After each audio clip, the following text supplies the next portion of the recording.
இன்றைக்கு செய்திக்கு ஆதாரமாக சங்கீதம் 109 பழைய ஏற்பாட்டிலே 740வது பக்கத்தில் இருக்கிறது. 109ஆம் சங்கீதம் 17வது வசனம். சாபத்தை விரும்பினான், அது அவனுக்கு வரும். அவன் ஆசீர்வாதத்தை விரும்பாமற் போனான், அது அவனுக்கு தூரமாய் விலகி போகும். சாபத்தை அவன் தனக்கு அங்கியாக உடுத்தி கொண்டான். கடந்த சில வாரங்களாக சாபங்களை முறிப்பது எப்படி என்ற ஒரு பகுதியையும், அந்த சாபத்தை ஆசீர்வாதமாய் மாற்றுவது எப்படி அடுத்த பகுதியையும் நாம் தியானித்து கொண்டு வருகிறோம். சாத்தான் ஒரு கொடிய சாபம் ஒரு கொடிய வல்லமை, அதன் பின்பாக சாத்தான் நின்று கொண்டிருக்கிறான். ஆசீர்வாதம் மிக இனிமையான ஒரு வல்லமை. கர்த்தர் அந்த ஆசீர்வாதத்தின் பகுதியிலே நின்று கொண்டிருக்கிறார். ஆசீர்வாதத்தை விரும்பாதவர்கள் ஒருவரும் இல்லை. பல வேளைகளில் முதியவர்கள் பெற்றோருடைய கால்களை விழுந்து ஆசீர்வாதம் பண்ணுங்கோ என்று சொல்லுகிறோம்.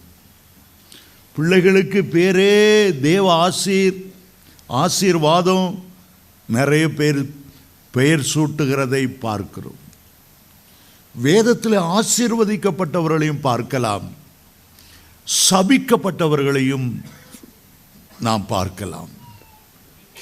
ஒரு மனிதனை பார்க்கும்போது அவனில் எவ்வளவு ஆசீர்வாதம் இருக்கிறது, எவ்வளவு சாபம் இருக்கிறது, அவனுடைய முற்பிதாக்களிலிருந்து என்ன சாபங்கள் வந்தது, தலைமுறையாய் என்ன சாபங்கள் பின்தொடர்கிறது, வெளிப்பார்வையிலே அறிந்து கொள்ள முடியாது. ஆனால் திடீரென்று விபத்து மேல் விபத்து, மூளை வளர்ச்சி இல்லாத பிள்ளைகள், அகால மரணங்கள் இதெல்லாம் சூழ்ந்து கொண்ட போது என்னவோ ஒரு சாபம் இந்த குடும்பத்தை தாக்கி அழிக்கிறது. முன்னேற முடியாமல் தவிக்கிறார்கள், கடன் பிரச்சனைகளை சிக்கிக் கொண்டார்கள், என்னமோ தெரியவில்லை என்ன எண்ணுகிறார்கள். தேவ சமூகத்தில் காத்திருக்கும் போது கர்த்தர் அந்த சாபத்துக்கு காரணம் என்ன, பரிசுத்த ஆவியானவரே எனக்கு வெளிப்படுத்தும், நான் எப்படி இந்த சாபத்திலிருந்து விலகி ஆசீர்வாதத்தை பெறுவது. நம்முடைய உள்ளத்திலே ஆசீர்வாதத்தை குறித்த ஒரு வாஞ்சை, விருப்பம் இருக்க வேண்டும். இரண்டாவது, அந்த சாபத்தை முறித்து ஆசீர்வாதமாய் மாற்றுவதற்கு ஆண்டவர் என்னென்ன செய்திருக்கிறார், என்னென்ன வசனங்கள் சாபங்களை முறிக்கின்றன, நாம் என்ன செய்தால் ஆசீர்வதிக்கப்படுவோம் என்பதை நாம் அறிந்து கொள்ள வேண்டும். பலர் சொல்லுவது போல, என் தலையெழுத்து என்னங்க செய்கிறது, வீட்டுக்கு வீடு வாசற்படி, எங்கள் வீட்லேயும் என்ன காரியமோ தெரியல, அறியாமலேயே விட்டுவிடக்கூடாது. ஆண்டவர் வைத்திருக்கிற வாக்கு தத்தங்களை பின்பற்றி அதை உடைத்து நமக்கும் நம்முடைய பிள்ளைகளுக்கும் குடும்பத்துக்கும் ஆசீர்வாதத்தை நாம் எப்போதும் கொண்டு வர வேண்டும். முதல் சாபம் மனுஷனுடைய பாவத்தினால் தான் வந்தது. சாபத்துக்கு முதல் காரணம் பாவ பழக்க வழக்கங்கள், மறைவான குற்றங்களை உள்ளத்திலேயே பதுக்கி வைத்து கொண்டிருக்கிறபடியால், மனம் திறந்து அறிக்கை செய்து அதை விட்டு விடாதபடியால் இந்த சாபங்கள் வருகின்றன. சாபத்தை நாம் பல பகுதியாய் பிரிக்கலாம். தேவனிடத்திலிருந்து வருகிற சாபம் முதல் சாபம், ஏதேன் தோட்டத்திலே அது வந்தது. இரண்டாவது, நியாயப்பிரமாணத்தை மீறும்போது இன்னென்ன சாபம் வரும் என்று உபாகமம் 28ஆம் அதிகாரத்தில் எழுதியிருக்கிறவைகளை செய்யும்போது 15ஆம் வசனத்திலிருந்து முடிவு வரை 114 சாபங்கள் நம்மை பிடித்து விடக்கூடியது. மற்றவர்களுக்கு செய்கிற அநீதி, துரோகம் தாங்க முடியாமல் ஒருவரை ஒருவர் சபிக்கும் போது, பிஸ்னஸில் பார்ட்னராக இருக்கிற ஒருவரை ஏமாற்றி இன்னொருவர் பணத்தை சுருட்டி கொண்டு தலைமறைவாகும் போது, அன்போடு நேசிக்கிற கணவன் வேறொரு பெண்ணோடு தொடர்பாக இருக்கிறேன் என்று அறிந்த போது மனைவி நொந்து சபிக்கும் போது, அல்லது மனைவி வேறொருவனோடு ஓடி போய்விட்டதை அறிந்து கணவன் சபிக்கும் போது, ஒரு மனிதனால் ஒரு மனிதனுக்கு ஏற்படுகிற சாபங்கள் உண்டு.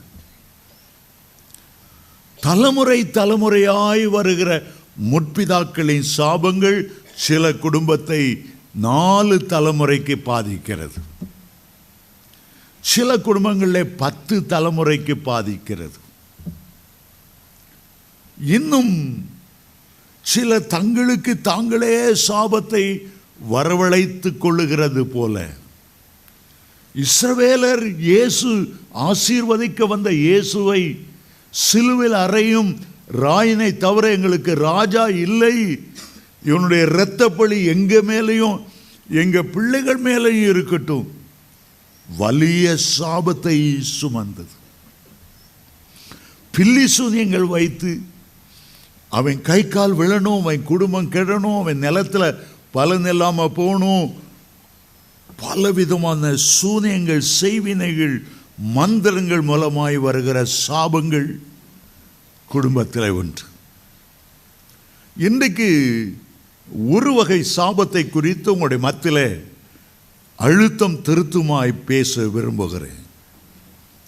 உங்களுடைய நாவினால் வருகிற சாபங்கள், உங்களுடைய வார்த்தையினால், உங்களுடைய சொல்லினால் வருகிற சாபம். ஆண்டவர் சாபத்தையும் ஆசீர்வாதத்தையும் உங்கள் நாக்கிலேயே வைத்திருக்கிறார். நீங்கள் மற்றவர்களை ஆசீர்வதிக்க வேண்டுமே தவிர ஒருபோதும் சபிக்க கூடாது.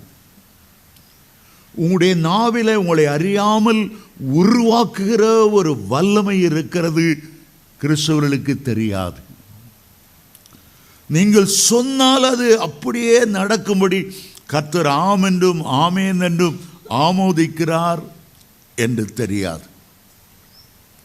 வார்த்தை அவ்வளவு முக்கியமானது. ஆண்டவர் தன்னுடைய வார்த்தையினால் தான் உலகத்தை எல்லாம் சிருஷித்தார் என்று எபிரேயர் 11:3 வாசிக்கிறோம். விசுவாசமும் வல்லமையும் இணைந்து வரும்போது சிருஷிக்கப்பட்டு கொண்டே இருந்தது. வெளிச்சம் உண்டாக கடவுது, வெளிச்சம் உண்டானது. வெளிச்சத்தை தருகிற சூரியன் உண்டானது, சந்திரன், நட்சத்திரங்கள் எல்லாம் உண்டானது. நாவினாலே வார்த்தை பேச பேச பேச பேச மலைகள், பள்ளத்தாக்கள், குன்றுகள், மீன்கள், பறவைகள், மிருகங்கள் சகலவற்றையும் வார்த்தையினாலே ஆண்டவர் உருவாக்கினார். ஆண்டவர் சொல்லுகிறார் நீதிமொழி 18:21, உன்னுடைய நாவிலே மரணமும் ஜீவனும் நாவின் அதிகாரத்தில் இருக்கும். உனக்கு முன்பாக நான் மரணத்தையும் ஜீவனையும் வைக்கிறேன், சாபத்தையும் ஆசீர்வாதத்தையும் வைக்கிறேன். நீ ஜீவனை தெரிந்து கொள், நீ ஆசீர்வாதத்தை தெரிந்து கொள், நீ நன்மையை தெரிந்து கொள், நீ உயர்வை தெரிந்து கொள். உன்னுடைய வாயின் வார்த்தைகளை குறித்து நீங்கள் ஜாக்கிரதையாக இருக்க வேண்டும். காரணம், உருவாக்குகிற சக்தி உன்னுடைய வாயில் இருக்கிறது. ஆண்டவர் சகலவற்றையும் சிருஷ்டித்த போது அதையெல்லாம் ஆசீர்வதித்தார். மீனை ஆசீர்வதித்தார், பறவை ஆசீர்வதித்தார், மிருகங்களை ஆசீர்வதித்தார். மனுஷனை உண்டாக்கும் போது ஆசீர்வதித்ததோடு மட்டுமில்லாமல் அதை ஆண்டு கொள்ளுங்கள் என்று அதிகாரத்தையும் வல்லமையையும் கூடவே கொடுத்தார். மற்றவைகளெல்லாம் ஆசீர்வதித்தார். ஆதியாகமம் 1:22. அதான் மனுஷனை உண்டாக்கும் போது நம்முடைய சாயலிலே, நம்முடைய ரூபத்திலே என்று சொல்லி அவனை ஆசீர்வதித்தார். நீங்கள் பேசுகிற வார்த்தைகளை பரலோகமும் கவனிக்கிறது, பாதாளமும் கவனிக்கிறது, கர்த்தரும் கவனிக்கிறார், சாத்தானும் கவனிக்கிறான். தோல்வியான வார்த்தைகளையோ எதிர்மாறான வார்த்தைகளையோ பேசும்போது சாத்தான் அதை பிடித்து கொண்டு அதனால் வருகிற சாபத்தை உங்கள் மேல் சுமத்த வேண்டுமென்று அவன் அதை செயல்படுத்துகிறான். தேவ சமூகத்தில் போய் உங்களுக்காக குறை கூறுகிறான், உங்கள் மீது குறை கூறுகிறான். ஒரு ஊழியர் சொன்னார், அவர் கஷ்டப்பட்டு ஊழியம் செய்தார், உண்மையாய் ஊழியம் செய்தார். ஆனால் அவர் பெஞ்சாது இருக்குதே சந்தேக பேய். எங்கே போயிட்டு வந்தீங்க? ஏன் இவ்வளோ நேரமாச்சு? எவ கூட பேசிக்கிட்டு இருந்தீங்க? ஆஃபீஸில் உங்கள் பக்கத்தில் இருந்தது யார்? அவருக்கு ஏதாவது லெட்ரு வந்தால் உடைச்சி, யார் இந்த பொண்ணு, எவ்வளோ நாளாக பழக்கம்? சும்மா சந்தேகப்படப்பட ஒரு நாள் அவர், நான் ஒழுங்காக இருந்தே நீ சந்தேகப்படுறா, நீ சந்தேகப்படுற மாதிரியே நான் மோசமாக நடக்க போகிறேன். ஒரு நாள் கோபத்தில் சொன்னால், இனிமே நீ சந்தேகப்பட்டா நான் வேணுக்கொண்டே வேசிகள்கிட்ட போவேன். உன் அரிப்பு தாங்க முடியல. சாத்தான் அதை கேட்டான். ஒரு நாள் அந்த அம்மா பயங்கரமாக சண்டை போட்டு அவரை கேவலப்படுத்தின உடனே சாத்தான் சொன்னான், நீ சொன்னல நெக்ஸ்ட் டைம் நீ சந்தேகப்பட்டா நான் வேசிகள்கிட்ட போவேன்னு சொன்னிய, போ போ போ போ போ. அந்த வார்த்தையை சாத்தான் பிடித்து கொண்டார். இவர் வேதனை தாங்காம ரோட்ல வந்தார். இவருக்கு வேசியல்டத்தில் போகணுங்கிற எண்ணமே கிடையாது. கர்த்தர் அவருடைய தோள் மேல் கை வைத்ததை உணர்ந்தார். மகனே, நான் உன்னை குறை சொல்லவில்லையே, நான் உன்னை சந்தேகப்படவில்லையே, நீ அதற்காக என்னை துக்கப்படுத்தி விட்டு வேசிகளிடத்தில் போவாயோ? வேண்டாம். நான் தான் உன்னை ஊழியத்துக்கு அழைத்தேன். நீ படுகிற பாடுகளை எல்லாம் பார்த்தேன். நீ ஒன்று செய். உன் மனைவி வசைப்பாட ஆரம்பிக்கும் போது சத்தமாக சோத்திரம் சொல்ல ஆரம்பித்தது, செவிட்டு விரியன போல இருந்துரு. அழகான பாடல், எனக்காய் வருகின்றவர் பாடு. காதிலே போட்டுக்கலாது. ஆண்டவர் சொன்ன ஒரு தேர்தல். பக்கத்தில் பார்த்தா ஒரு நாய் சூரியனை பார்த்து கொல்ல கொல்ல கொல்ல கொல்லன்னு நெஞ்சு தண்ணி வலிக்க அந்த நாய் கொலைச்சிக்கிட்டே இருக்கு. எதை பார்த்து? சூரியனை பார்த்து. சூரியன் என்ன பண்ணுச்சு? ஒன்றும் பண்ணல. அமைதியா நாயை பார்த்துருந்த, நாயே உனக்கு தான் வாய் வலிக்க போகுது, என்னை பார்த்து நீ குலைக்கிறதுனால நான் என்ன இருட்டாகி போயிடுவேனா, மங்கி போயிடுவேனா, ஒளி கூடாமல் இருக்க போகிறேன்னா?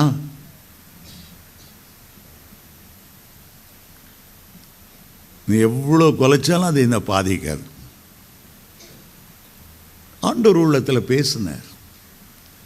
உன்னை பற்றி 1000 பேர் பொறாமையான வார்த்தைகள் சொல்லலாம், எரிச்சல் மூட்டுகிற காரியம் சொல்லலாம். அதை பார்க்கும்போதெல்லாம் நீ சிரிச்சு சொல்லு, சூரியனை பார்த்து கொலைக்கிறப்பா, பரவாயில்ல கொலைச்சிக்க, உன் மனைவிட்ட மட்டும் சொல்லாது.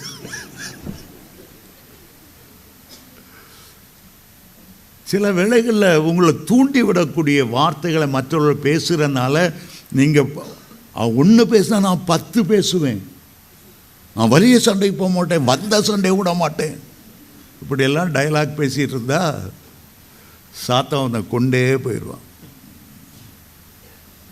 சமீபத்தில் நடந்த ஒரு காரியத்தை சொல்லுகிறேன். நல்ல ஊழியம் செய்கிற ஒரு வாலிப பையன், கல்யாணம் ஆயிருந்தது, பிள்ளை பெறல. ஆனால் மனைவி என்னன்னா சின்ன காரியத்தையும் கோச்சிட்டு தாய் விட்டு போயிடுவார். ஒரு தடவை சொன்னார், அடுத்த தடவை நீ கோச்சிட்டு உங்கள் அம்மா வீட்டுக்கு போனேன்னா நான் தற்கொலை பண்ணிக்குவேன்ட்டு. கர்த்தரும் கேட்டா, சாத்தானும் கேட்டான். சின்ன சண்டை தான், காரணமில்லாத சண்டை. இவர் இப்படி தான் சொல்லுவார், இவர் எங்கே தற்கொலை பண்ண போகிறார். தாய் வீட்டுக்கு போனாலோ இல்லையோ இவர் ஃபேனில் தூக்கு போட்டு செஞ்சுட்டார். நல்ல ஒரு யங் ஊழியக்காரர், டாக்டர் கிளிஃபர்ட் குமாரோட ஊழியம் செய்ய போகிறவர், நமக்கு ரொம்ப நெருக்கமானவர். அந்த மரணத்தை கேட்கும்போது மகுந்த வேதனையாக இருந்தது. சிலர் டைலாக் பேசுவாங்க, ஆத்ம பிணைப்புன்னு ஒன்று இருக்கு. கணவனும் மனைவிக்கிடையே ஒரு பிழைப்பு இருக்கிறது. பாய் ஃப்ரெண்டுக்கும் கேர்ள் ஃப்ரெண்டுக்கும் அந்த நேரத்தில் உணர்ச்சி வசப்பட்டு சில காரியம் பேசுவாங்க. நீ இல்லாமல் எனக்கு வாழவே முடியாது, உங்களுக்கு முன்னால் நான் செத்துறணும், நான் பூவும் போட்டு இருக்கும்போதே போயிடணும். வாயினால் பல தோல்வியான வார்த்தைகளை பேசுவார்கள், எதிர்மறை வார்த்தைகளை பேசுவாங்க. அன்பு ரொம்ப ஹையா போயிரும்போது என்ன பேசுகிறோன்னே தெரியாமல் பேசிடுவாங்க. ஆனால் அதில் ஒரு சாபம் இருக்கிறது.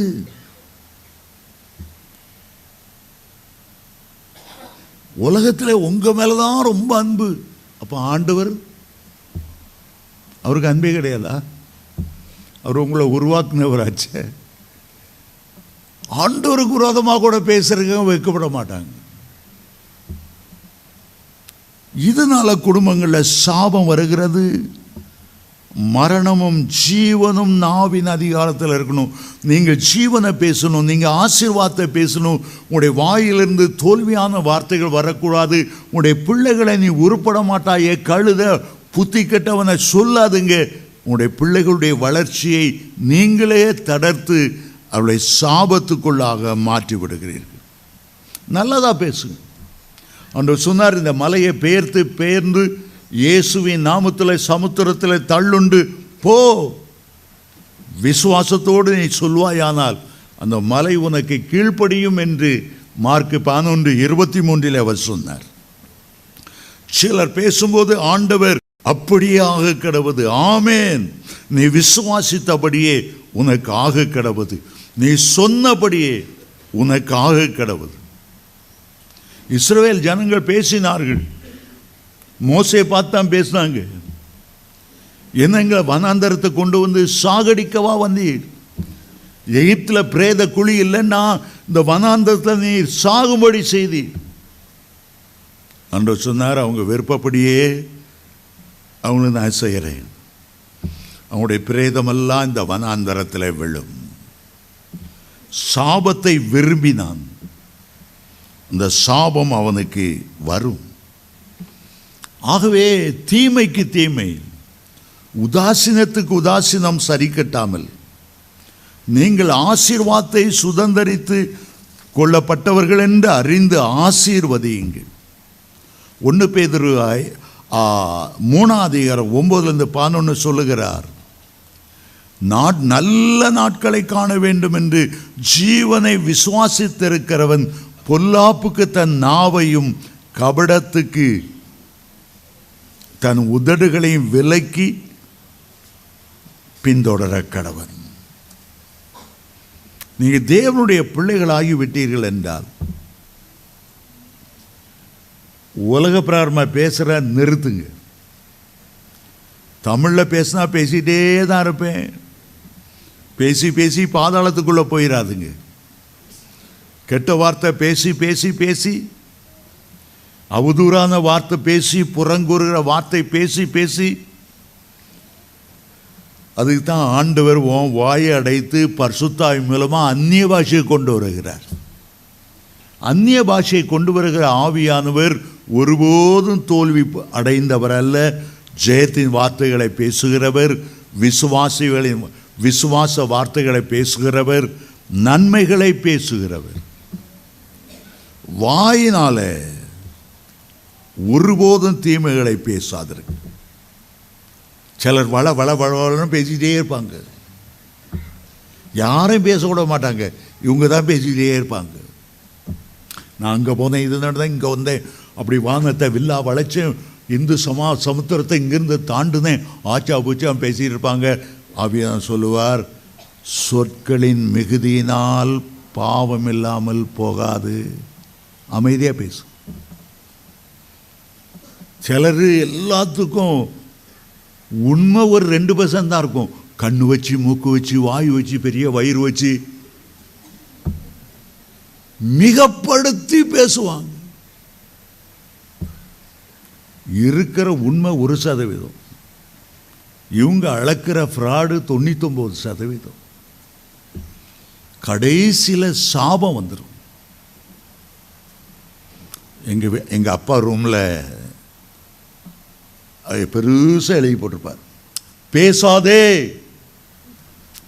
கீழே பேசினால் 1 சுருக்கமாய் பேசு, 2 உண்மையே பேசு,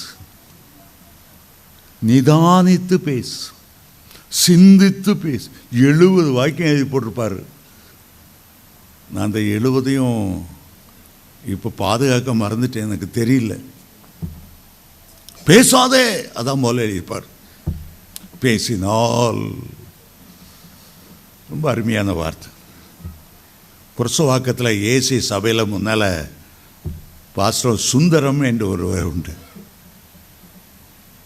அவர்கிட்ட சில நிறைய ஊழியக்காரங்க வருவாங்க போவாங்க. போனேன்னா முதல் வேலை, அந்த ஊழியக்காரமா தெரியுமா பாஸ்டர், அவர் என்ன பண்ணினாரு, பேசாத அப்படின்னு சொல்லி காதை மொழிக்குவார். முதல்ல பேசாதேம்பார், 2வது காதை முடிக்குவார், 3வது நீங்கள் போகலாம் என்று சொல்லுவார், 4ஆம் தடவை என்னங்கன்னா கெட் அவுட். அந்த ஓடிய அவர் ரூமில் ஒரு இங்கிலீஷில் ஒரு வேர்டு எழுதி போட்டுப்பார், speak evil of no man. ஒருவனை பற்றி தீதானது பொல்லாங்கானது பேசாதே அப்படின்னு எழுதி போட்டிருப்பார். யாராவது பேச ஆரம்பித்தாங்கன்னா அந்த போர்டை அப்படியே இந்த ஆளை பார்ப்பார், போர்டை பார்ப்பார், அதில் போட்டிருக்கோம். ஔவையார் ஆத்திச்சூடில் எழுந்தாங்க, ஒருபோதும் பொல்லாங்கு சொல்ல வேண்டாம். நம்ம ஔவையார் பாட்டிகிட்டே கற்றுக்கிடல. திருவள்ளுவர் சொன்னார், இனிய உளவாக இன்னாதல் பேசல் கனி இருப்ப. அடே, நீங்கள்லாம் தெரிஞ்சு வச்சிருக்கீங்க. சாபத்தினான வார்த்தைகள். இன்றைக்கு கிறிஸ்தவ மார்க்கத்தில் தேவ பயம் இல்லாமல் ஒவ்வொருவரை இன்னொரு பற்றி மோசமாக பேசுகிறாங்க. மோசமாக பேசினா பரவாயில்ல, வாட்ஸ்அப்பை வேறு அடிக்கிறாங்க. அவன் மோசமாக பேசுகிறாங்கிற அதை ஃபார்வேர்ட் பண்ணி இவனுக்கு அனுப்பி இவன் ஃபார்வேர்ட் பண்ணி உலகமெல்லாம் துச்செய்தியால் நிரப்புகிறவர். ஆண்டவர் சொன்னார், உள்ளதை உள்ளதென்றும் இல்லதை இல்லதென்று சொல்லுங்கள், மற்றதெல்லாம் தீமையினால் உண்டாயிருக்கும் என்று மலை பிரசங்கம் மத்தேயு 5ஆம் அதிகாரம் 37 அவர் சொன்னார். அந்த மலை பிரசங்கத்தில் அவர் செய்தது அப்படியே யாக்கோபு 5ஆம் அதிகாரம் 12ஆம் வசனத்தில் சொல்லுகிறார், நீங்கள் ஆக்கினைக்குள்ளாக தீர்க்கப்படாமல் உள்ளதை உள்ளதென்றும் இல்லதை என்றும் சொல்ல விரும்புகிறேன். பாம்பை பார்த்துருக்கீங்களோ? கருணாக நல்ல பாம்பை பார்த்துருக்கீங்களோ இல்லையா தெரியல. அவருடைய நாவு பிளவுபட்டு 2ஆக இருக்கும். நமக்கெல்லாம் நல்ல வேலை ஒரே நாக்கு தான். அந்த நல்ல பாம்பு உள்ள விஷம் அவ்வளோ இருக்கும். நாக்கு நீட்டம், உஸ் உஸ் சட்டை போட்டுட்டு பிளவுபட்டுருக்கும். ஆண்டவர் சொல்றாரு, ஒரே நாக்கு தான், அந்த நாக்குனால ஆண்டவரை துதிக்கிறீங்க, ஆனால் தேவ சாயல உருவாக்குன இன்னொருவனை சபிக்கிறீங்க. ஒரே நீரூட்டில் இருந்து தித்திப்பான தண்ணியும் கசப்பான தண்ணியும் வரவே முடியாது. நேருக்கு நேர் ஒன்று பேசுவாங்க. பேசினான்னா அப்படியே தேவதூதன் இறங்கி வந்தது போல, பேசினாங்கன்னா அப்படியே பால் பழம் நழுவி பாலில் விழுந்தது போல. இன்னும் பேச மாட்டாங்களா? சர்க்கரை பந்தல்ல தேன் மழை பெய்த மாதிரி நாவிலேருந்து என்ன அருமையாக என்ன பாராட்டி புகழ்ந்து பேசுகிறாங்க. உங்கள் தலை மறைஞ்ச உடனே ஒரு ஆள்கிட்ட, இவனா இவன் பொல்லாத மனுஷன், முதுகில் குத்துற மாதிரி பேசுவாங்க. உயர்த்தி உயர்த்தி உயர்த்தி பரலோரம் உயர்த்தி தபால்னு போடுவாங்க, பாதாளத்தில் விழும்படி. அப்படிப்பட்ட நிறைய ஆட்களை பார்த்துருக்கேன்.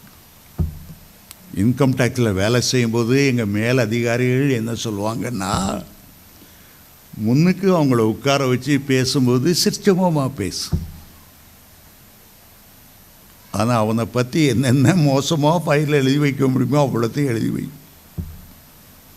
ஒரு பிராமணர் கற்று தந்த பாடம். ஆனால் நம்ம தேவனுடைய பிள்ளைகள், ராஜாதி ராஜாவுடைய பிள்ளைகள், நம்முடைய பேச்சில் ஒரு ஆசீர்வாதம் இருக்கணும், நம்ம பேச்சில் உண்மை இருக்கணும், நம்முடைய பேச்சில் சுத்தம் இருக்கணும், பரிசுத்தம் இருக்கணும், தேவனுக்கு பயப்படுகிற பயம் இருக்கணும்.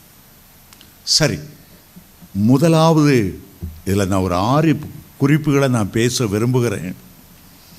ஆனால் என்னால் அவ்வளோ பேச முடியுமோ இல்லையா தெரியல. நான் சொல்லட்டாலும் உங்களுக்கு நிறைய மனசில் ஆண்டவர் கொடுத்ததெல்லாம் எழுதி வைத்திருக்கிறேன். முதலாவது, ஒரு நாளும் மரணத்தை பற்றி பேசாதுங்க, சாபத்தை பற்றி பேசாதுங்க. ஆண்டவர் ஒரு சாரிபாத்து விதவையை நமக்கு முன்னால் வைக்கிறாள். 1 ராஜாக்கள் 17ஆம் அதிகாரம் 1ஆம் வசனத்தில் புறஜாதி பெண்ணான அந்த பெண் மேல ஆண்டவர் இரக்கம் வைத்து அந்த பஞ்ச காலத்தில் போஷிக்கும்படி அன்றைக்கு இருந்த சிறந்த தேவனுடைய ஊழியக்காரர் தீர்க்கதரிசியாகிய எலிசாவை அவருடைய வீட்டுக்கு அனுப்புகிறார். எலிசா வீட்டுக்கு வந்தார். அம்மா எப்படி இருக்கீங்க, இந்த குடிக்க கொஞ்சம் தண்ணி தரீங்களா? அந்த அம்மா தண்ணி கொண்டு வரும்போது அவர் சொன்னார், சாப்பிட்றதுக்கு ஏதாகிலும் இருக்கா? அவள் சொன்னாள், பானையில் கொஞ்சம் மாவும் கொஞ்சம் எண்ணெயும் இருக்கிறது, நானும் என் மகனும் சாப்பிட்டு செத்து போகும்படி 2 விறகு பொறுக்குகிறேன். அவள் சாப்பிடணுமா? எதுக்காக சாப்பிடணுமா? அந்த சாப்பாட்டின் பலனோடு நான் ஜீவனோடு இருப்பேன் என்பதற்காக அல்ல. அவள் ஏனோ மரணத்தை பற்றி பேசினாள். நானும் என்னுடைய மகனும் சாப்பிட்டு செத்து போகும்படி. உபாகமம் 30:19 சொல்லுகிறது, நான் ஜீவனையும் மரணத்தையும் ஆசீர்வாதத்தையும் சாபத்தையும் உன்மேல் வைத்தேன், நீ ஜீவனை தெரிந்து கொள்.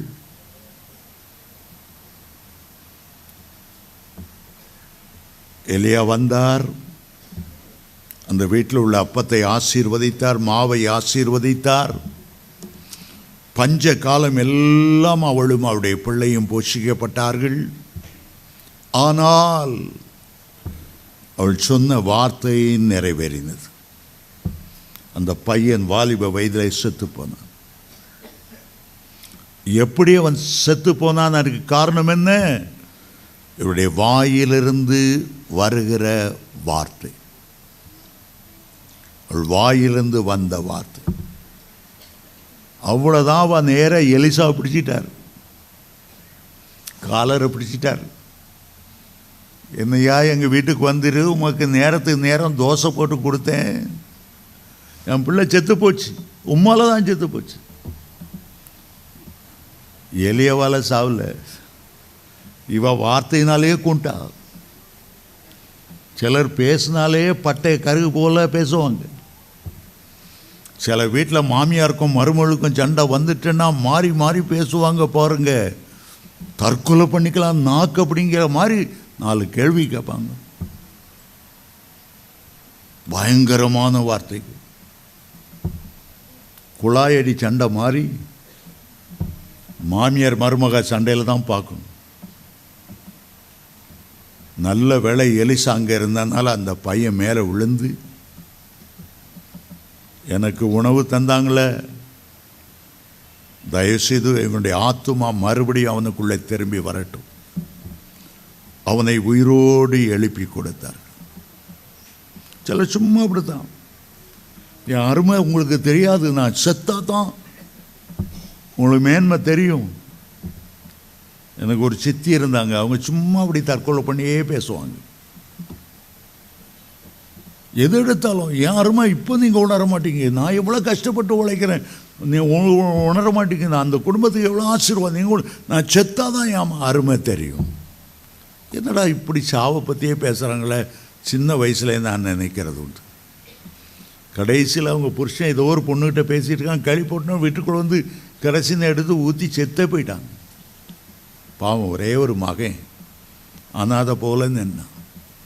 அந்த சாபத்தால் அந்த குடும்பமே சாபமானது, எல்லாருக்கும் கஷ்டம். நாவினாலே வருகிற சாபத்துக்கு நாம தான் உத்தரவாதி. உன் நாக்கை நீங்கள் தான் பயன்படுத்துறீங்க. ஆண்டவர் இந்த நாக்கில் எலும்பே வைக்கல, நரம்பு இல்லாத ஒரு நாக்கு. இந்த நாக்கை ஒரு பத்திரமா 32 பல்லுக்கு நடுவில் இதை மீறி வெளியே வந்துடாத, பத்திரகாளி மாதிரி பேசாத உள்ளே போட்டு வச்சிருக்காரு.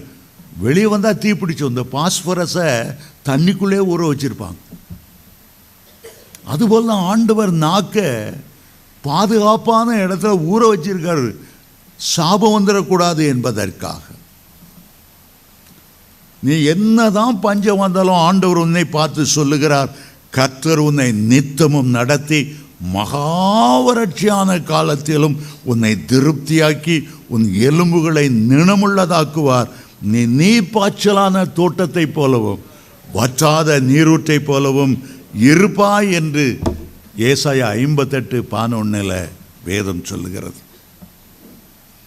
உங்கள் குடும்பத்தில் யாராவது தோல்வியான வார்த்தை, எதிர்மறையான வார்த்தை சொன்னால் நிறுத்துங்கன்னு சொல்லுங்க.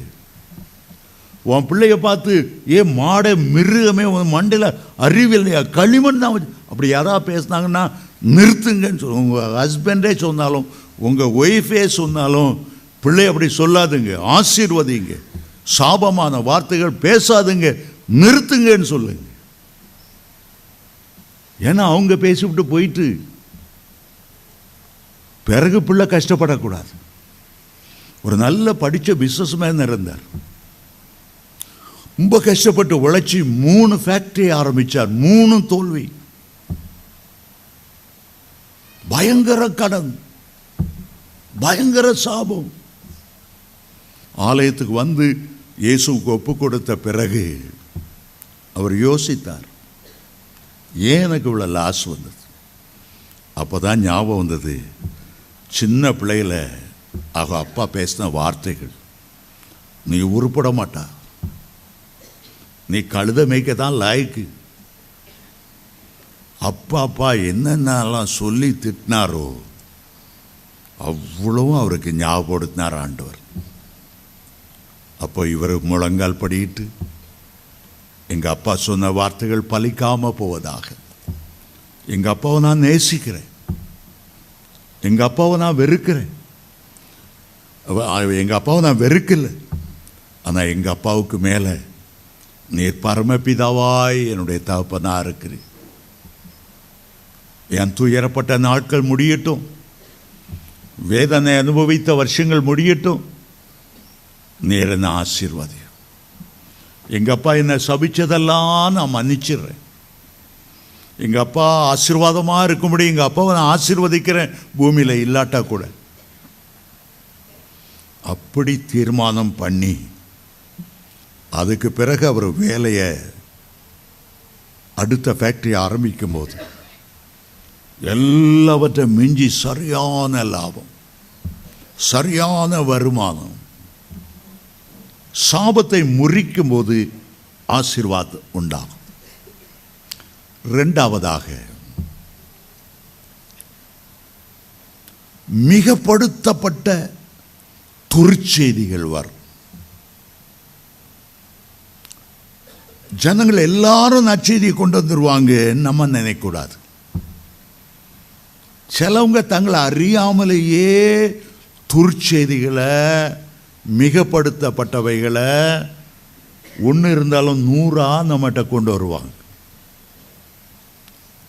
கானானை வேவு பார்ப்பதற்காக மோசே இஸ்ரவேல் உள்ள 12 கோத்திரத்தில் உள்ள 12 தலைவர்களை 40 நாட்கள் சுற்றி பார்க்க வரும்போது அனுப்பினார்கள்.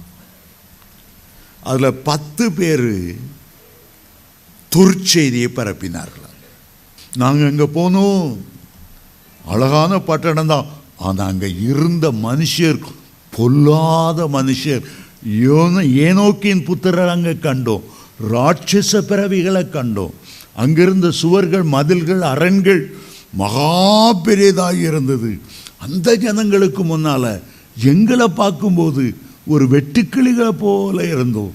ஐயோ, அதை ஜெயிக்க முடியாது, அவ்வளோ பயங்கரமான ஒரு இடம்.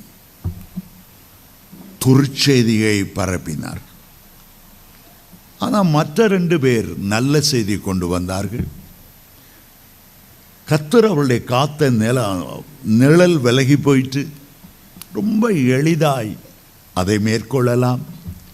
ஏற்கனவே அது ஆபிரகாம், ஈசாக்கு, யாக்கோபுக்கு வாக்குத்தத்தம் பண்ணப்பட்ட ஒரு நல்ல தேசம், பாலும் தேனும் ஓடுகிற தேசம். நீ கட்டாத வீடுகளையும் நட்டாத திராட்சை தோட்டங்களையும் ஒலிவ மரங்களையும் ஆண்டவர் நமக்கு தந்திருக்கிறார். எளிதாய் மேற்கொள்ளலாம். ஆனால் ஜனங்களுடைய உள்ளத்தில் துர்ச்செய்தி தான் வேகமாய் பரவினது. நல்ல செய்தி பரவல்ல. இதனால என்னதான், இஸ்ரவேல் ஜனங்களை கேட்ட போது அவருடைய உள்ளம் தண்ணீரை போல உருகி போனது. கூக்குரலிட்டு ராம் முழுவதும் புலம்பிக் கொண்டிருந்தார்கள். மோசைக்கும் ஆரோனுக்கும் விரோதமாய் பேசினார்கள். எகிப்து தேசத்திலேயே நாங்கள் செத்து போயிருந்தால் நலமாயிருக்கும். அவர்கள் மோசையும் ஆரோனையும் கல்லெறியன் என்றார்கள். ஆண்டவர் அந்த முறுமுறுப்பை, இந்த துர்ச்செய்தி கொண்டு வந்தவர்களை பார்த்தார். வேதம் சொல்லுகிறது, தேவனுடைய சன்னிதானத்திலே அவர்கள் செத்து மடிந்தார்களாம். சாபம் வாயாலே வருகிறது. நுணல் என்றால் தவளை, தவளையும் நுணலும் தன் வாயினால், மாக்ரி தவளை இருக்கே சும்மா இருக்காது, சுற்றி வர பாம்பு சுற்றிட்டு இருக்கும். அது வாயை அடக்கிட்டு இருந்தால் பாம்புக்கு தப்பலாம். மாக்ரி தவளை அது சத்தமே ஒரு அருவருப்பாக இருக்கும். மாக்குன்னு கத்தி பாம்பை வரவழைச்சி அதெல்லாம் பாம்பு வந்து ஒழுங்கி போட்டுரும். வாயை திறக்காமல் இருந்தால் ஜீவனோடு இருந்திருக்கும். என்ன பேசணும்னு தெரியாமல் பேசி வீணா சாவுக்கு வந்துடும். சிலர் மந்திரம் பில்லி செய்யும்போது வாயினால செய்வாங்க. மந்திரவாதி சபிக்கும் போது வாயின் வார்த்தையினால சபிப்பாங்க. இன்றைக்கும் அமெரிக்காவில் மந்திர கிழவிகள் இருக்காங்க. உங்களுக்கு சபிக்கிறதான் வேலை. இந்த சபை கெட்டு போகணும், இந்த ஊழியக்காரன் செத்து போகணும், அவருடைய அவ்வளோ சபை சர்ச்சில் உள்ள அவ்வளோ பேரும் விதவை ஆகணும், இப்படி தான் கிடந்து அவங்க சபிச்சுட்டு அடைப்பாங்க. நம்ம அதை உள்ளத்தில் எடுத்தோமோ, ஐயோ அவன் சொல்லிட்டானே இப்படி சொல்லிட்டானே, ஐயோ என் புருஷன் அப்படி சொல்லிட்டாரு இப்படி சொல்லிட்டாரு, 30 வருஷத்துக்கு முன்னால் என் மாமியார் அப்படி சொன்னாங்க, உள்ளத்தில் எடுத்தால் தான் கஷ்டம். கர்த்தர் பார்த்து கொள்வார். கர்த்தர் என் பட்சத்தில் இருக்கிறார். சிஸ்டர் யாகம்மா, அவங்கள பற்றி நீங்கள் கேள்விப்பட்டிருக்கீங்க. அவங்க திருவொற்றியூரில் ஒரு பெரிய சர்ச் வச்சுருக்காங்க. எழுத படிக்க தெரியாது, ஆண்டவரோடு உறவாடுறவங்க.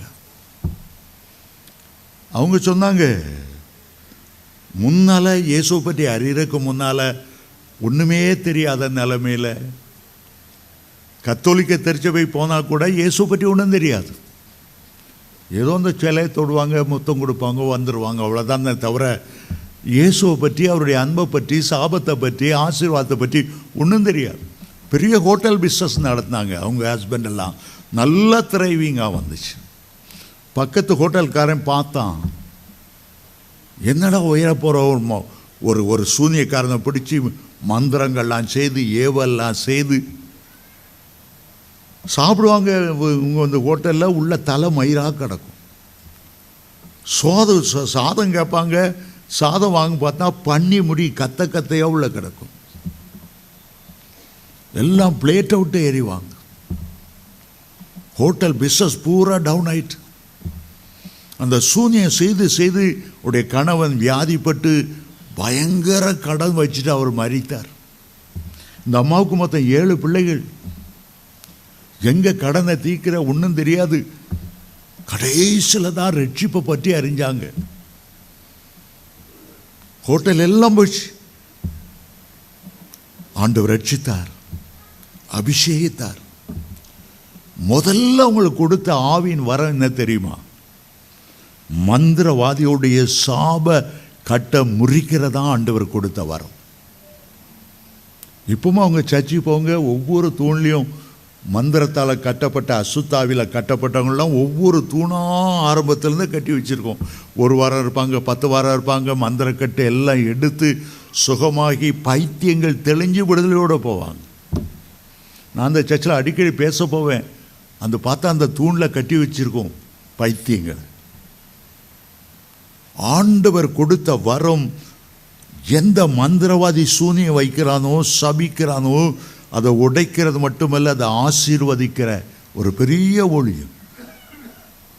அவ்வளோ பேர் சபிக்க இருக்கும்போது, இந்த வண்ணார்பேட்டை பக்கம்லாம் நான் தெருப்பரசங்கம் பண்ண போகும்போது நிறைய பிஸ்னஸ் பீப்புளுக்கு ஒருத்தருக்கு ஒருத்தர் சாபம் போட்டு நிறைய மந்திரவாதிக்கு. அவங்க வீட்டுக்கு போனால் பெரிய பேனரில் இருக்கும், வௌவால் பறக்கிற மாதிரி, செலந்தி வலையை விரித்த மாதிரி, ஈன்னு பல்ல காட்டி மண்டை ஓடெல்லாம் தெரிகிற மாதிரி. இங்கெல்லாம் மந்திரவாதி இருக்காங்களான்னு நான் நினச்சிட்டு அதை பார்த்துட்டே போகிறது வழக்கம்.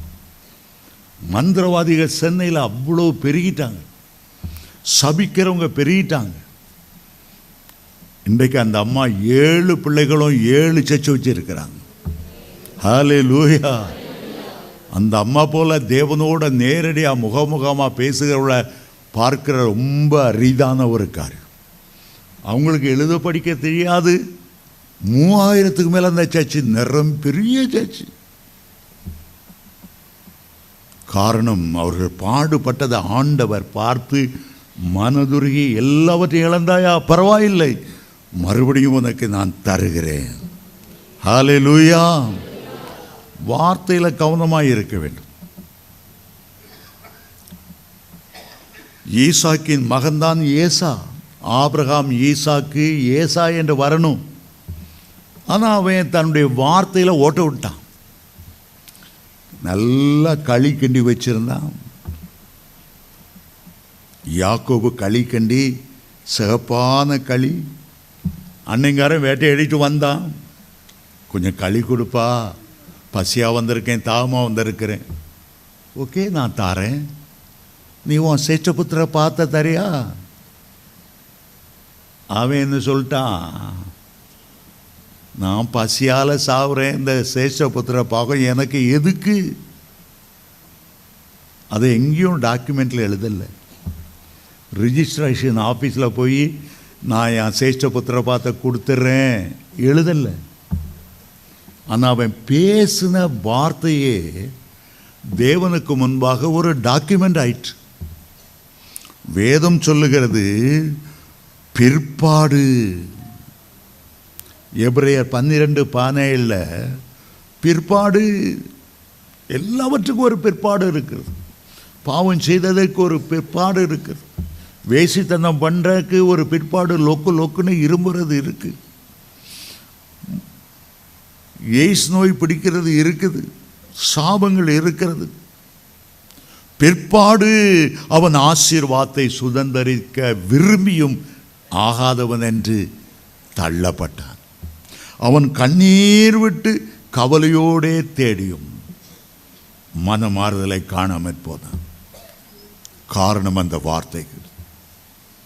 இந்த சிரேஷ்ட புத்திர பாகம் எனக்கு எதற்கு? எல்லா ஆசீர்வாதத்தையும் இழந்து போய்விட்டான். நீங்கள் ரெக்கார்ட் பண்ணாட்டாலும், அரசாங்கம் ரெக்கார்ட் பண்ணாட்டாலும், பரலோகத்தில் நீங்கள் பேசின வார்த்தைகள், வீண் வார்த்தைகளை குறித்து கணக்கு ஒப்புவிக்க வேண்டும். அதை ரெக்கார்ட் பண்ணி வைத்திருக்கு.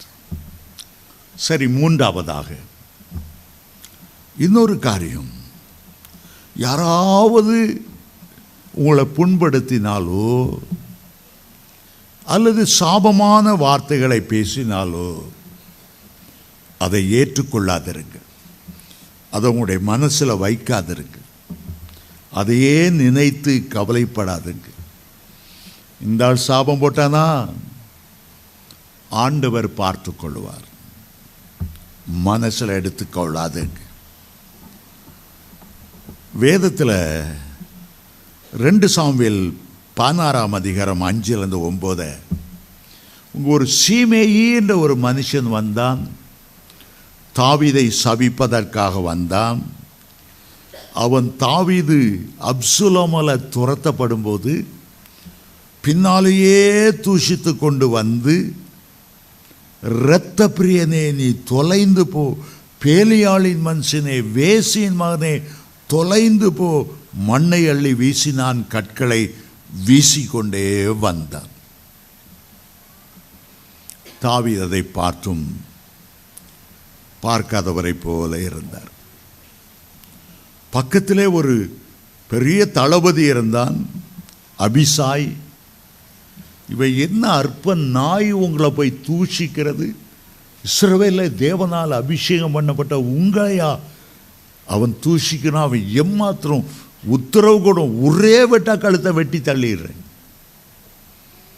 தாவீது சொன்னார், அவன் ஒன்றும் செய்யாது. நான் தூஷிக்கும்படி கர்த்தர் அனுமதி கொடுத்தார். அவன் என்னை நிந்தித்த நிந்தனையை பார்த்தாவது என் சிறையிருப்பை மாற்றுவார். தாவீது பழிக்கு பழி வாங்கவில்லை. தன்னுடைய அவ்வளவு போர்ச்சவர்களை கட்டளையிடவில்லை. அவனை கொல்லவில்லை. அருமையோ அமைதியாய் அதை அவர் பொறுத்து கொண்டார். மற்றவங்க தூஷிக்கும் போது கேளாதவர் போற இருங்க. அது உங்களோட உள்ளத்தில் எடுத்து வேதனைப்பட்டீங்கன்னா அது நிறைவேறிடும். அவன் என்ன தூஷிக்கல, அவன் கர்த்தர் தான் தூஷித்தார். கர்த்தர் எனக்கு நன்மை பாராட்டுவார். காதை கேட்காத மாதிரி போயிருக்கு. அதில் சொல்லுங்க, நீ தூஷித்தா சூரியனை பார்த்து நாய் குலைச்ச மாதிரி தான். உனக்கு தான் வாய் வலிக்கும், எனக்கு ஒன்றும் செய்யாது. நான் தொடர்ந்து ஒளி கொடுப்பேன், பிரகாசிப்பேன், வான வீதியிலே உலா வந்து கொண்டு இருப்பேன். நான் ஏற்கனவே உங்களுக்கு சொல்லியிருப்பேன்னு நினைக்கிறேன். நான் 10ஆம் கிளாஸ் படிக்கும்போது தெருவில் ஒரு ஜோசியம் வந்தான். தம்பி, உன் கைரேகை பார்க்கணுன்னா. நல்லா பார்ப்பான்னு சொன்னேன். ஆனால் ஓசியில் பாரு, காசெல்லாம் கொடுக்க மாட்டேன். பார்த்துட்டு, உனக்கு மண்டையில் மூளையே இல்லை, ஞானமே இல்லை, உன் கைரேகையில் படிப்பு ரேகையில் ஒரு பெரிய கட்டு விழுந்திருக்கு, வெட்டு. 10ஆம் கிளாஸ் நீ தாண்ட மாட்டா என்னலாமோ சொன்னான். அவனை பார்த்து சொன்னேன், எங்கள் அப்பா என்னை எம்ஏ படின்னு ஒவ்வொரு கடிதத்திலும் எழுதுவார். படிப்பே வராதுன்றிய, நான் படிக்கத்தான் போகிறேன், உயர்ந்த நிலைமைக்கு வரத்தான் போகிறேன், உன்னை நான் என்ன செய்கிறது அப்படின்னு கேட்டேன். அவன் சொன்னால், எங்கேயாவது நான் ஜோசியம் பார்த்துட்டு இருக்கும்போது நீ வந்து என்ன உருட்டுக்கட்டையினால அடிக்கலான்னு சொன்னான். அப்படியா? ஐயோ, எனக்கு படிப்பு வராதுன்னு சொல்லிட்டாங்களே. என் மம்மி நான் எஸ்எஸ்எல்சி பாஸ் பண்ண மாட்டேன்னு சொல்லிட்டான், அவன் சபிச்சான், இவன் சபிச்சான். எவன் சபிச்சா என்ன? ஆண்டவர் சாபத்தை ஆசீர்வாதமாக மாற்றுகிறவர். ஆமென், ஹல்லேலூயா. கர்த்தர் மேல நமக்கு நம்பிக்கையா இருக்கணும். கர்த்தர் ஆசீர்வதித்தார் பாரு. உலகத்தில் எத்தனையோ எம்ஏ படித்தேன், 5 டாக்டரேட் வாங்கினேன், 63 தேசத்துக்கு ஆண்டவர் கொண்டு போனார். மனுஷன் சபிக்கிறது நம்ம காதிலே போட்டுக்கிடக்கூடாது. ரூமு மூலையில் உட்காந்துட்டு ஓன்னு அழுதுட்டு அவன் சபிச்சிட்டான், இவன் பிடிச்சிட்டான், மாமையான் புருஷனே இப்படி சொல்லிட்டார் அப்படி சொல்லிட்டார். 1000 பேர் சொல்லட்டும், கர்த்தர் உன்னுடைய பட்சமாக இருக்கார். நீ வாலாகாமல் நீ தலையாவாய், நீ கீழாகாமல் மேலாவாய். ஆமென், ஹல்லேலூயா, ஹல்லேலூயா. நீங்கள் பயந்தா தான் அந்த நாய் உங்களை ஓட ஓட விரட்டும். நின்று ஏற்று கல்லை எடுத்துட்டீங்கன்னா வாழை சுழட்டி 2 காலுக்கில் வச்சு ஓடிடும். நீங்கள் கல் எடுக்காதது தான் தப்பு. அந்த ஆசீர்வாத வாக்குத்தத்த வசனங்களை எடுக்கும்போது தான் சாத்தான் ஓடுவான். ஆமென். சபிக்கிற வார்த்தை எடுக்காதுங்க, உள்ளத்துக்குள்ள வைக்காதுங்க, கசப்பை வளர விடாதுங்க. அவங்க அப்படி சொல்லிட்டாங்க இப்படி சொல்லிட்டாங்க. நான் கல்யாணத்துக்கு அன்னைக்கே என் புருஷன் அந்த பொய் சொன்னான். கல்யாணம் ஆகி 40 வருஷம் ஆயிருக்கும், புருஷனும் போய் சேர்ந்துருப்பான். இந்த அம்மா அதே ஞாபகம் வச்சு சொல்லிக்கிட்டே இருப்பாங்க. சாபம் இவங்க மீட்டரில் விழுந்துக்கிட்டே இருக்கும். என்னத்துக்கு இது? மனசு எடுக்காத. பேசுவார் பேசட்டும், புழுதிவாரை தூற்றுவார் தூற்றட்டும், யாம் அஞ்சோ. ஒரு பழம் தமிழன் படிச்சிருக்கான், போற்றுவார் போற்றட்டும் புழுதிவாரை நான் பயப்படவே மாட்டேன். கர்த்தரியான் பட்சத்தில் இருக்கிறார். மனுஷன் எனக்கு என்ன செய்வான்? ஆமென், ஹல்லேலூயா. சிலர் நம்ம மேலே பரிதாபப்பட்டு, ஐயோ நீங்கள் தூக்கம் இல்லாமல் அங்கே இங்கே ஓடி ஓடி பிரசங்கம் பண்ணுறீங்களே, ஜுரம் வந்துருமே, கொஞ்சம் பார்த்துக்கோங்க பிரதர், அளவா பிரசங்கம். இயேசுவின் நாமத்தில் ஜுரம் வராது. நீங்கள் இந்த சாப்பாடை சாப்பிட்டுக்கிட்டே இருந்தா அல்சர் வந்துருமே, டயபெட்டிஸ் வராது இயேசுவின் நாமத்தில். மற்றவங்க பரிதாபப்பட்டு சொல்கிற மாதிரி சொல்லுவாங்க. இப்படி தான் ஒரு கட்டி எங்கள் பக்கத்து வீட்டு பங்கஜத்துக்கு வந்தது, எதிர் வீட்டு எஸ்தருக்கு வந்துச்சு, முன் வீட்டு முத்தம்மாவுக்கு வந்துச்சு, 3 பேரை செத்து போயிட்டா. இயேசுவின் நாமத்தில் நான் சாக போகிறதில்லை. நான் உயிரோடு இருந்து கர்த்தருடைய நாமத்தை மகிமைப்படுத்துவேன். ஆமென். நல்லது மாதிரி வந்து நமக்கா பரிதாபப்படுகிற மாதிரி சாபத்துக்குள்ளாக்குறதுக்கு ஆலோசனை சொல்ல வருவாங்க. விரட்டி அடிங்க அந்த மூதேவிகள், மூளையை பார்த்து ஓடும்படி. அனுதாபப்படுற மாதிரி சொல்லுவாங்க, நம்ம மேலே அக்கறை உள்ளவங்க மாதிரி சொல்லுவாங்க. ஆனால் உள்ள ஒரு சாபம் இருக்கும். யார் சொன்னாலும் அதை எடுக்காதுங்க. கர்த்தர் சொல்லுகிற வேத வசனத்தை நம்புங்க, அவருடைய வாக்கு தத்தங்களை நம்புங்க. கர்த்தர் உங்களை ஆசீர்வதிப்பார். ஆமென். அநேகர் சாபத்துக்குள்ளாகிறது. 4வது ஒரு காரியம், தங்களுடைய பிள்ளைகளுக்கு பேர் வைக்கும்போது ஆசீர்வாதமான பேரை வைக்காமல் பாட்டி பேர் தாத்தா பேர், அவங்க துன்மார்க்கமாக வாழ்ந்திருப்பாங்க, அவங்க ஆண்டவர் இல்லாமலே மறிச்சிருப்பாங்க. ஆனாலும் எங்கள் பாட்டி பேர், எங்கள் அப்பா பேர், எங்கள் தாத்தா பேர் நல்ல நீதிமான்களாக இருந்தால் வைங்க. அப்படி இல்லை, வேதத்தில் சிறந்த உங்களை பிரித்த பரிசுத்தவானுடைய பேரை வைங்க. எங்களோட டிபார்ட்மெண்ட்டில் ஒரு அம்மா வேலை செய்தாங்க. ஒரு நாள் சொன்னாங்க, என் பிள்ளைகள் படிக்கவே மாட்டேங்க, எல்லாம் சினிமா பைத்தியமாக இருக்கு. என்ன பேருன்னு கேட்டேன். மூத்தவனுக்கு ராஜேஷ் கண்ணா. இப்படி கண்ணா பின்னான்னு பேர் வச்சா. அடுத்தவன் பேர் என்ன, அதான் புது கட்சி ஆரம்பிச்சிருக்காருல்ல, கமலஹாசன் பேர் வச்சிருக்கு. நல்ல பேர் உங்களுக்கு கிடைக்கலையா? நீங்களே சினிமா பைத்தியமாக இருந்தால் உன் பிள்ளை எப்படி உருப்படும்? நல்ல பேர் வைங்க. சிலவங்க பழைய இது வச்சுட்டு இருப்பாங்க. ஆண்டவர் சொல்கிறேன், அப்படி வைக்காத. வச்சா அந்நிய தேவருடைய பேரை உச்சரித்தால் வேதனை பெருகும். சங்கீதக்காரன் சொல்லுகிறார். அவருடைய பேரை கூட நான் உச்சரிக்க மாட்டேன். அந்த பேரை கொண்டு ஆண்டவர் ஜீவ புஸ்தகத்தில் எழுத மாட்டார். அதுக்காகவே ஆபிரகாம் என்ற பெயரை ஆபிரகாம் என்று மாற்றினார். யாக்கோப் என்ற பெயரை இஸ்ரவேல் என்று மாறினார். யாக்கோபுக்கு பிள்ளை பிறக்கும்போது பெஞ்சதி ராகேல் அந்த பிள்ளைக்கு பெனோனி என்று பெயர் வைத்தாள். என் துக்கத்தின் மகன். அதை ஏற்றுக்கொள்ளலை யாக்கோபு. அவனுக்கு வலது கரத்தின் மகன் என்று அழைக்கப்படுகிற பெஞ்சமின் என்ற பெயரை வைத்தார். பெயர்கள் மூலமாக கூட சாபங்கள் வரும். பெயர்கள் மூலமாக சிலவங்க மொட்டை தலைக்கும் முழங்காலுக்கும் முடிச்சு போட்ட மாதிரி பாதி பேர் கிறிஸ்தவ பேராக இருக்கும், பாதி பேர் இந்து பேராக இருக்கும். நீ உண்மையிலேயே நீ ரட்சிக்கப்படலை. நீ ரட்சிக்கப்பட்டிருந்தால் உன் பேரும் கூட ரட்சிக்கப்பட்டிருக்குமே. உன் பேர் ரட்சிக்கப்படலையே. 2 கொரிந்தியர் 5:14 சொல்லுகிறது, ஒருவன் கிறிஸ்துவுக்குள்ளே இருந்தால் அவன் புது சிருஷ்டியாக இருக்கிறான், பழையவைகள் ஒளிந்து போயின. ஆண்டவர் சீமோன்னு அப்பா சொன்னார், இனி உனக்கு அந்த சீமோன்லாம் வேண்டாப்பா, இனி நீ கற்பாறை பேதுரு, நீ ஒரு பாறையை போல.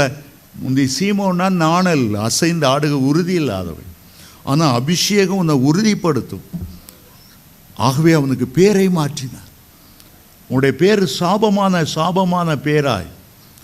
எனக்கு தெரியும் ஒருவர், அவருடைய அப்பா அம்மா வைத்த பேர் ஒன்று, ஆனால் அவருக்கு பிடிக்கல. கர்த்தருடைய குடும்பத்தில் ஒரு பேரை இஸ்ரவேல் என்ற பெயரை வைத்தார்.